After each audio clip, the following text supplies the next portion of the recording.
ओम शांति दोस्तों, नमस्कार।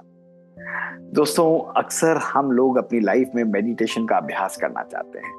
इन्हीं सिचुएशंस में हम अपने फोकस, अपने कंसंट्रेशन को मेंटेन भी करना चाहते हैं। लेकिन दोस्तों, कई बार देखा जाता है कि सब कुछ करते हुए भी हम लोग ना मेडिटेट कर पाते हैं, कुछ और ख्याल हमारे मन में आ जाते हैं, कोई बाहर की सिचुएशंस हमारे मन में आ जाती है और मैं मानता हूं ये सबके साथ होता होगा। जब हम पढ़ने बैठते हैं या कोई कार्य करने बैठते हैं तो कोई बाहर की डिस्ट्रैक्शन हमारे सामने आ जाती है और हमारा फोकस, हमारा कंसंट्रेशन नहीं बन पाता। दोस्तों, आज मैं आपको 4 ऐसी बातें बताऊंगा जो हमारे योग, हमारे मार्ग, हमारे मेडिटेशन के अंदर सबसे बड़ी बाधा है, ऑब्स्टेकल की तरह काम करती है। और सिंपल इजी बातों को अगर हम अपने संकल्प शक्ति के द्वारा हम लोग उसको डील करते हैं, केटर करते हैं दोस्तों, तो लॉजिकली हमारी स्थिति बहुत आनंदमय, इजी और कंफर्टेबल हो जाती है। हम स्वतः ही मेडिटेशन दोस्तों अपनी लाइफ में कर सकते हैं। मैं आपको इस बहुत सुंदर एग्जाम्पल एक स्टोरी के द्वारा दोस्तों सुनाऊंगा और ध्यान से इसको समझिएगा। अपनी लाइफ से, अपनी लाइफ की सिचुएशन से दोस्तों इसको रिलेट करिएगा। ये दोस्तों 4 बहुत परम अच्छे मित्रों की कहानी है जो कि मंक्स थे और मेडिटेशन करना चाहते थे। एक दिन दोस्तों उनके मन में आया कि भाई क्यों नहीं हम लोग मेडिटेट करें, लेकिन हम कैंडल मेडिटेशन करेंगे। और शर्त केवल रहेगी कि हमारा फोकस पावरफुल इतना रहेगा कि कैंडल भले कुछ भी हो जाए, हमें अपने मुख से एक भी शब्द नहीं बोलना। और उन सबने इस बात पर हाथ मिलाया और बैठ गए दोस्तों शांति से मेडिटेट करना। दोस्तों, मेडिटेट करते रहे, कुछ घंटे बीते, लेकिन कैंडल हवा के कारण कहीं ना कहीं फ्लिकर कर रही थी। और फ्लिकर करते करते सडनली कैंडल दोस्तों, वो मोमबत्ती बुझ गई। दोस्तों, उस मोमबत्ती का बुझना था कि पहले ही महात्मा था, उसके अंदर हलचल होने लगी। और कुछ देर बाद उससे रहा नहीं गया और वो बोल उठा कि अरे भाई, ये कैंडल तो बुझ गई। दोस्तों, जैसा ही वो कह रहा था, लेकिन वो भूल गया कि वो बोल चुका था। सारे मॉन्क्स बिल्कुल शांति से मेडिटेट करते रहे, लेकिन दूसरे मंक जो था उसके अंदर फिर हलचल चालू हो गई। और उसने मन में सोचा कि ये तो मूर्ख बोल उठा, जबकि हमें नहीं बोलना था। थोड़ी देर शांत रहा और फिर उसने इरिटेट होते हुए बोला कि भाई, तुम्हारी तो ये आदत है कि जो तुम्हें कहा जाए नहीं करना वही तुम करते हो। देखो, आज फिर तुम बोल उठे और तुम्हें नहीं बोलना था। दोस्तों, उसका ये कहना था और उसे रियलाइज हुआ कि भाई वो भी बोल उठा है। और दोस्तों, ऐसा कहते ही वो भी चुप हो गया, लेकिन मन उसका बहुत दुखी था। दोस्तों, ये दोनों आपस में एक दूसरे को देख रहे थे, लेकिन तीसरा मंक भी बहुत ध्यान से ऑब्जर्व कर रहा था। उसने मन में सोचा कि भाई देखो, हमने तो ये प्रण किया था कि हमें नहीं बोलना है, हमें बिल्कुल शांत रहना है, चाहे कुछ भी मोमबत्ती को हो जाए, लेकिन ये दोनों मूर्ख बोल उठे और उसका मन दोस्तों क्रोधित हो उठा। कुछ पल तो उसने फोकस और अटेंशन करने की कोशिश की, लेकिन उसका ध्यान नहीं लग रहा था। और उसने एकदम तेजी से बोला, क्रोधित स्वरूप से बोला कि तुम दोनों की आदत है कि तुम्हें जो कहा जाए नहीं करना है वही करते हो। देखो, आज तुम्हारी वजह से ये तपस्या भंग हो गई और तुम्हें नहीं करना चाहिए था। दोस्तों, इतना क्रोध उसने जाहिर किया। अब उसे एकदम रियलाइज हुआ कि भाई वो भी बोल उठा है और उसने अपनी प्रतिज्ञा को तोड़ दिया।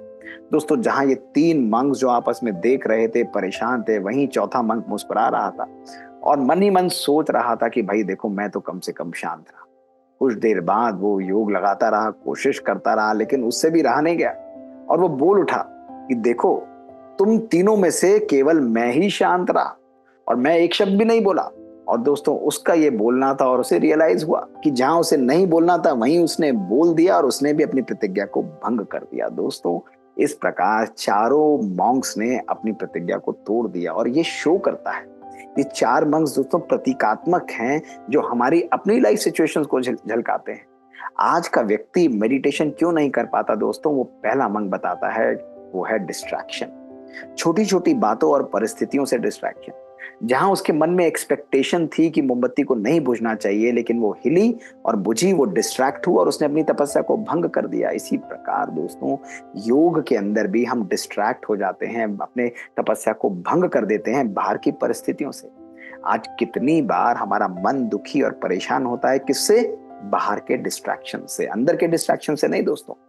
लोगों की परिस्थितियां, लोगों की सिचुएशंस, लोगों की बातें, लोगों का बिहेवियर और आउटवर्ड एनवायरनमेंट, ये पुनः बार बार हमारे मन को दुखी और परेशान दोस्तों करता रहता है। इसलिए डिस्ट्रैक्शंस को हटाना ये सबसे पहले हमारी लाइफ का फोकस को बढ़ाता है दोस्तों। मेडिटेशन की तरफ फर्स्ट स्टेप है। और दोस्तों, उस डिस्ट्रैक्शन को हटाने के लिए ये जरूरी नहीं कि हमें इंडिविजुअली जाना होगा। डिस्ट्रैक्शंस को हटाना मतलब अपने मन को इतना शक्तिशाली बनाना कि हम उन डिस्ट्रैक्शन से इन्फ्लुएंस अपने आप को ना होने दें। दूसरा मंग दोस्तों वो हमारी लाइफ में हमारे जजमेंटल बिहेवियर को दिखाता है। आज पूरे दिन हम जज बन के एक व्यक्ति दूसरे व्यक्ति को बार बार कुछ कहते हैं, तुमने ऐसा किया, तुम ऐसा ही करते हो, तुम इस प्रकार से करते हो दोस्तों। और जो व्यक्ति इसी चीज में बिजी रहता है कि वो दूसरों को इंटरप्रेट करता रहे, दूसरों के बिहेवियर को एनालाइज करता रहे, वह स्व पुरुषार्थ और अपनी स्थिति की तरफ फोकस ही नहीं कर सकता। और दोस्तों इस लैक ऑफ फोकस के कारण उसका मन कहीं ना कहीं दुखी और परेशान हो जाता है। वो अपनी लाइफ में कभी भी पावरफुल मेडिटेशन दोस्तों क्रिएट और यूज नहीं कर सकता, एक्सपीरियंस नहीं कर सकता। इसलिए आज के बाद दूसरा स्टेप जो हमें अपनी लाइफ में करना है दोस्तों, कभी भी जजमेंटल मत बनिए। हमें परमात्मा कभी भी किसी का जज बनने के लिए अथॉरिटी नहीं देता है। जज बनना है तो केवल और केवल अपने व्यवहार, अपने स्वभाव, अपने संस्कारों के प्रति बनना है, स्वयं को चेंज करना है। जज स्वयं के प्रति बनना है दोस्तों, ना कोई और एनालिसिस करना है, ना दूसरों के प्रति हमें किसी भी प्रकार का जजमेंट दोस्तों पास करना है। दोस्तों तीसरा मंत्र जो उन दोनों के ऊपर चिल्ला दिया वो आज के मानव की परिस्थिति दिखाता है, वो है क्रोध का विकराल रूप।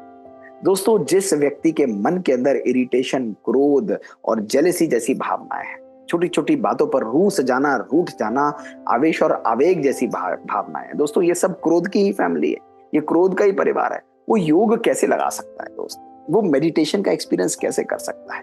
वो कंसंट्रेशन कैसे मेंटेन कर सकता है? इसलिए दोस्तों योग मेडिटेशन का अनुभव करने के लिए, फोकस और अटेंशन को बनाने के लिए मन को क्रोध से मुक्त करना बहुत जरूरी है। दोस्तों जहां डिस्ट्रैक्शन नहीं है, जहां लोगों के प्रति जजमेंट नहीं है, वह स्वतः ही क्रोध जो है धीरे धीरे शांत हो जाता है। दोस्तों परिवर्तन करना है तो अपने संकल्पों को, लोगों के बिहेवियर, लोगों के व्यवहार और परिस्थितियों को ऊपर क्रोधित होकर हम कभी भी परिवर्तित नहीं उनको कर सकते हैं। दोस्तों चौथी बात जो वो मॉन्क हमको सिखलाता है वो हमारा अहम, हमारा ईगो, हमारा जीवन के अंदर अभिमान है। जिस व्यक्ति के जीवन के अंदर दोस्तों अहम है, ईगो है, उसको बार बार छोटी छोटी बातें हर्ट करेंगी। वो अपने बिहेवियर को रिस्क करेगा कि उसे अपमान की भी फीलिंग दोस्तों जरूर आएगी। दोस्तों अगर हम योग के मार्ग पर अग्रसर होना चाहते हैं, अपनी लाइफ को ट्रूली स्पिरिचुअल बनाना चाहते हैं, अपनी लाइफ में फोकस और अटेंशन को मेंटेन करना चाहते हैं, तो अभिमान रहित जीवन ही एक श्रेष्ठ जीवन का आधार है।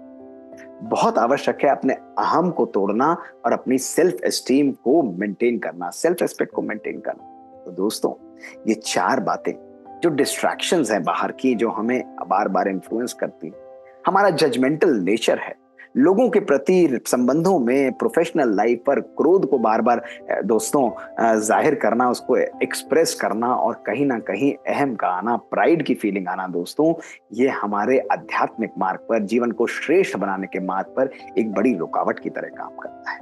मात्र इन चार बातों पर दोस्तों एक दिन के लिए आप फोकस करके देखिए। आप अनुभव करेंगे कि जब भी आप शांति में बैठेंगे, आप किसी को जज नहीं कर रहे, आप किसी भी बाहर की परिस्थिति और बिहेवियर से डिस्ट्रैक्ट नहीं हो रहे, ना क्रोध है, केवल प्यार की भावनाएं अंदर है। जिस मन के अंदर जहां क्रोध रहित है दोस्तों, वहां स्वतः ही परमात्मिक प्यार, वहां परमात्मिक पवित्रता, परमात्मिक खुशी और परमात्मिक शांति के साथ आनंद की अनुभूति स्वतः ही होगी दोस्तों। उसमें पुरुषार्थ नहीं करना पड़ेगा, उसके लिए स्वतः ही आपको अपने मन की सफाई रोज करनी पड़ेगी। तो दोस्तों ये है आध्यात्मिक मार्ग पर, श्रेष्ठ मार्ग पर, श्रेष्ठ जीवन पर आगे बढ़ने की सबसे पावरफुल कला। दोस्तों करेंगे इस बात को, एक दो दिन के लिए आप इसको यूज करके देखिए और देखिए आपकी मनोस्थिति, आपके संकल्प कितने श्रेष्ठ और पावरफुल हो जाते हैं, किस प्रकार से आप जीवन में हल्केपन का अनुभव करते हैं। आपको योग, जिसको लोग कहते हैं सालों साल लग जाते हैं सीखने के लिए दोस्तों, उसमें सालों साल नहीं, एक दिन नहीं, एक क्षण और एक संकल्प से ही आप अपनी अवस्था को शक्तिशाली और योग युक्त दोस्तों बना सकेंगे। शुक्रिया दोस्तों, ओम शांति। यदि आप कुछ बातें हमको लिखना चाहते हैं तो दोस्तों अपने सुझाव, अपने एक्सपीरियंसेस हमें लिखकर भेजिए bk.mohitgupta@gmail.com पर। हमें इंतजार रहेगा आपसे सुनने के लिए, आपकी मीठी बातों को समझने के लिए और आपकी बातों को आपके सामने इस 3T सीरीज के माध्यम से प्रस्तुत करने के लिए। ओम शांति।